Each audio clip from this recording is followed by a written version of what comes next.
அன்பான நேயர்களே, வணக்கம். நான் உங்கள் டாக்டர் ஜே.என்.எஸ். செல்வன், எண்கணித நிபுணர்.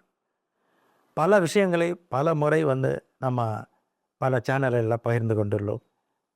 இப்பொழுது இந்த 2026 எலெக்ஷனில் ஒரு பிரபலமான அரசியல் தலைவர், அவருடைய கட்சி எப்படி அதனுடைய வெற்றி வாய்ப்பை பெறப்போகிறது அப்படின்றத முழுமையாக பார்ப்போம்.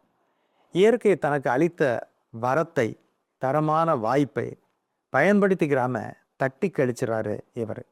ஒரு தன்னலமற்ற தலைவர் அப்படின்னு கூட சொல்லலாம். பணத்தை கொடுத்து ஓட்டு வாங்கி அதை நான் ஜெயிக்க வேண்டியதில்லை, அந்த பிச்சை தேவையில்லை அப்படின்னு கான்ஃபிடெண்ட்டாக சொல்கிறாரு. அதுவும் நல்லது தான்.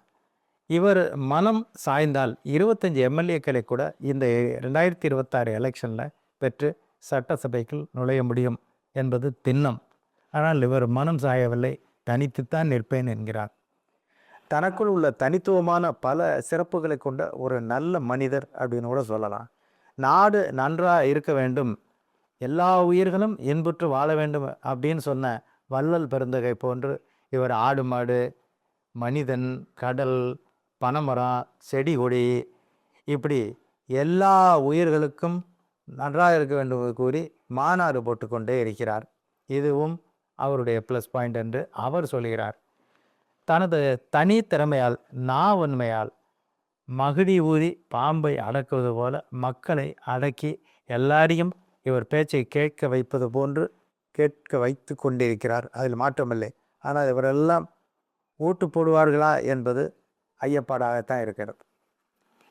எல்லோரையும் பார்த்தீங்கன்னா மாமன், மச்சான், அக்கா, தங்க, தம்பி, தாத்தன், பாட்டன், பூட்டி இப்படி முறை கொண்டாடுகிறார். அது பலருக்கு பிடிக்கிறது, பலருக்கு பிடிக்கவில்லை.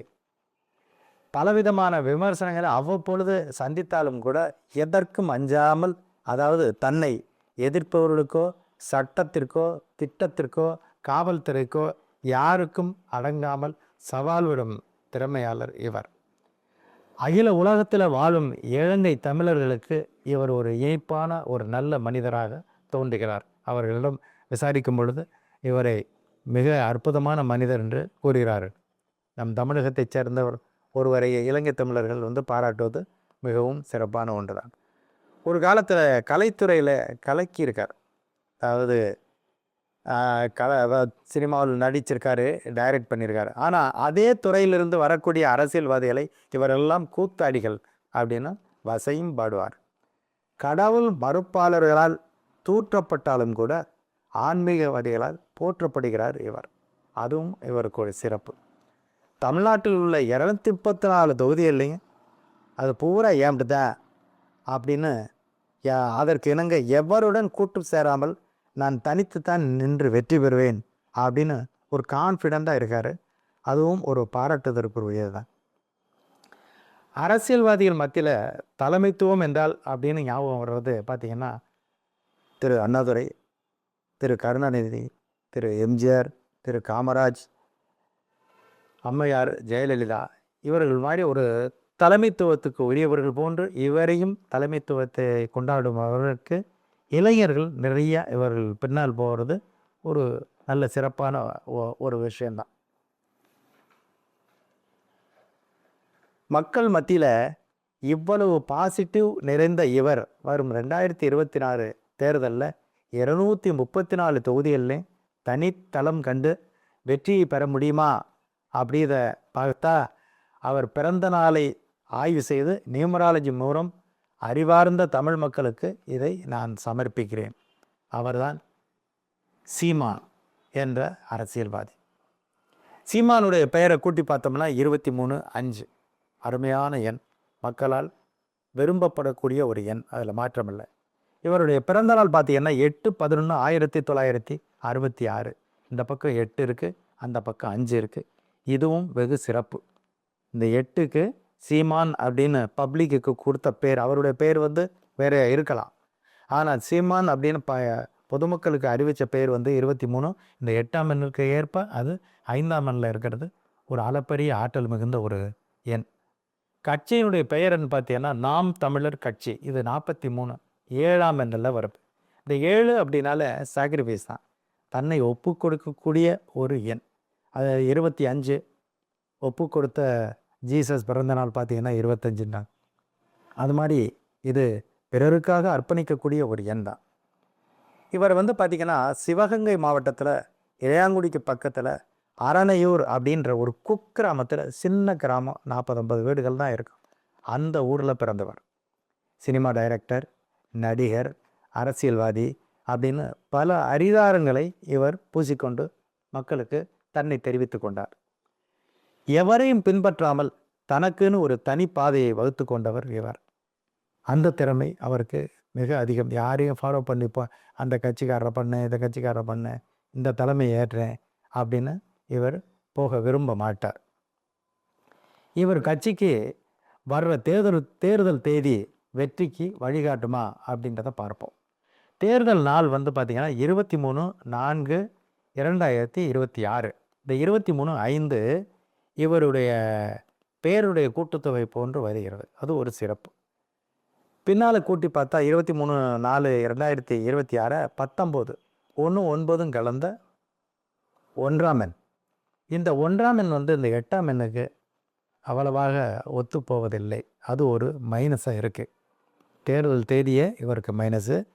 ஒட்டுமொத்தமாக 234 தொகுதியில் நிற்கிறோம்னா அந்த 9ஆம் எண்ணும் மைனஸு. வாக்கு எண்ணிக்கையை பார்த்தா 4/5/2026 வாக்கு எண்ணிக்கை நடைபெறுகிறது. அதையெல்லாம் கூட்டினா 19 மீண்டும் அந்த 1ஆம் எண்ணிலே வருது. அதுவும் இவருக்கு சார்பாக இல்லை. சீமான் நிற்கக்கூடிய தொகுதி காரைக்குடி. இது சிறப்பாக தான் தெரியுது. 20 கூட்டுத்தொகை. இந்த 2ஆம் எண் வந்து சீமானுக்கு, இந்த 8ஆம் எண்காரர்களுக்கு ஒரு நல்ல ஒரு பப்ளிசிட்டியை கொடுக்கும். கண்டிப்பாக அந்த ஒரு பாசிட்டிவ் இருக்குது. ஒட்டு மொத்தமாக 234 அப்படின்னு கூட்டினா 9. இந்த தொகுதியில் சீமான் ஆட்களை அவரின் கட்சி சார்பாக நிற்க வைப்பதே நியூமராலஜியின் தத்துவப்படி மிகப்பெரிய பின்னடைவை தருகிறது. அதாவது 234 தொகுதியிலையும் நிற்க வைப்பேன், என்னுடைய ஒரே கட்சி நிற்கும் அப்படின்னு சொல்கிறது அவருக்கு பின்னடைவை தரும் அப்படின்னு சொல்கிறேன். ஏன்னா இவருடைய பிறந்த தேதியான 8க்கு சார்பற்ற எண் 234 கூட்டினா 9 வருது. இவருக்கு மொத்தமாக பார்த்திங்கன்னா 1ஆம் எண்ணும் 9ஆம் எண்ணும் அறவே ஒத்து வராது. அதனால தான் ஸ்ட்ராங்காக நம்ம சொல்ல முடியும்.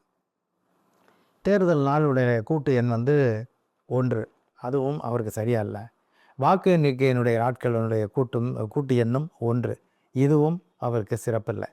தேர்தல் தேதி மட்டும் 23 வர்றதுனால சற்று ஆறுதல் அளிக்கிறது.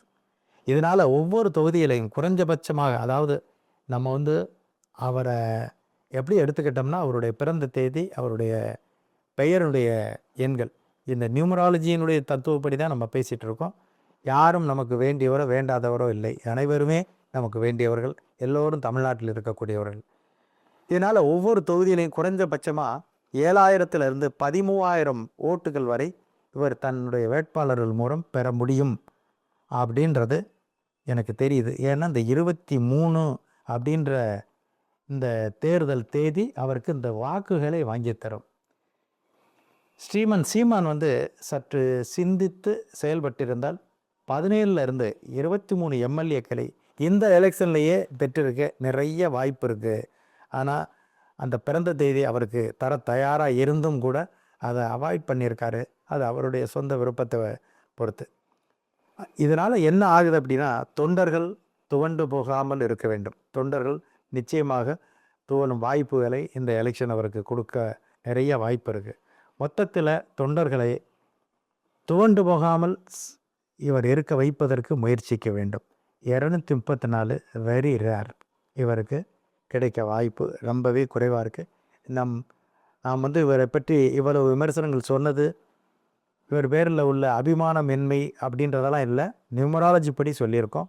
அதனால் இந்த ரிசல்ட்டை நீங்கள் வந்து வரும் அந்த வாக்கு எண்ணிக்கை நாள் அன்றைக்கு தெரிய வரும். மீண்டும் சந்திப்போம்.